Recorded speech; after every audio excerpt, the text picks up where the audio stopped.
Hello বন্ধুরা, কেমন আছো সবাই? আমি মাম্মাস বয় পেজ থেকে তোমাদের ছোট্ট শ্যামা বলছি। আর আজকের ব্লগটিতে থাকবে মহেশখালীর আদিনাথ মন্দির নিয়ে। কক্সবাজারের তৃতীয় দিনে আমরা গিয়েছিলাম আদিনাথ মন্দিরে। সকালবেলা ঘুম থেকে উঠে স্নান সেরে বের হয়ে পড়লাম। প্রথমে আমরা চলে গেলাম চেটি ঘাটে। এখান থেকে সিটাকে করে আমরা মহেশখালী যাব। স্পিড বোটেও যাওয়া যায়, কিন্তু আমরা সিটাকে করে গিয়েছিলাম। আমি মহেশখালী প্রথমবার যাচ্ছি। সি ট্রাক দেখতে শিপের থেকে অনেক ছোট হয়। কক্সবাজার থেকে মহেশখালী যেতে সিটাকে করে 40 মিনিটের মতো সময় লেগেছিল। মহেশখালী আসার পরে আমরা সবাই আস্তে আস্তে করে নামলাম। তারপর আমরা এই ব্রিজটা পার হয়ে গিয়ে অটো নিলাম। সেখান থেকে আমরা চলে যাব আদিনাথ মন্দিরে। আমরা অটোটা রিজার্ভ করে নিয়েছিলাম, কারণ আমরা আরো কিছু মন্দির ঘুরে ঘুরে দেখব। প্রথমে আমরা এসে পুজো দেওয়ার জন্য 5 রকমের ফল, ফুল, ধূপ, ধূপকাঠি, মোমবাতি কিনে ফেললাম।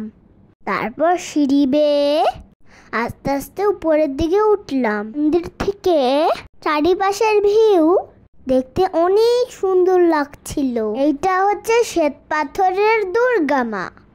মহাদেবের মাথায় দুধ ঢাললাম, প্রণাম নিবেদন করলাম। এখান থেকে আশীর্বাদী ফুল নিলাম।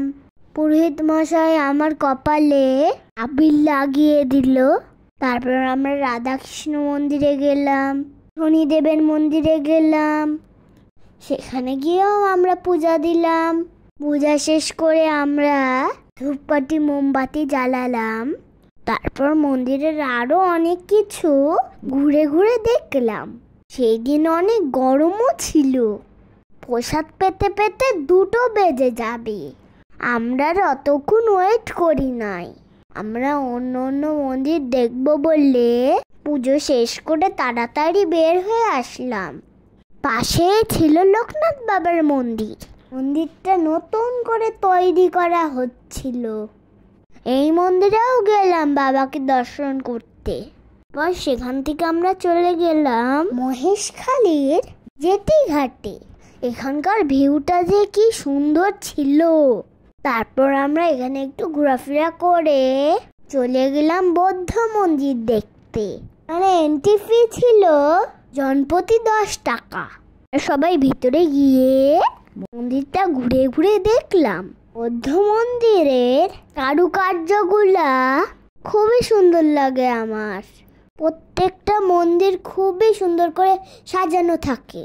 মন্দিরের ভিতরে বিভিন্ন রকমের বৌদ্ধ ছিল। মন্দির বন্ধ থাকায় আমরা বাইরে থেকেই দেখেছি। বৌদ্ধ মন্দির দেখা শেষ করে আমরা এখন কক্সবাজার ফিরে যাব, কিন্তু সি ট্রাক আরো দেরিতে আসবে। আমরা তখন ওয়েট না করে স্পিড বোটে করেই রওনা দিলাম। আমি ফার্স্ট টাইম কিন্তু স্পিড বোটে উঠলাম।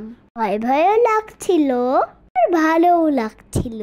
মাত্র 15 মিনিটের মধ্যে আমরা কক্সবাজারের জেটি ঘাটে চলে আসলাম। তারপর রিসোর্টে গিয়ে রেস্ট নিলাম। বিকালে আবার বের হতে হবে। থেকো বন্ধুরা, টাটা।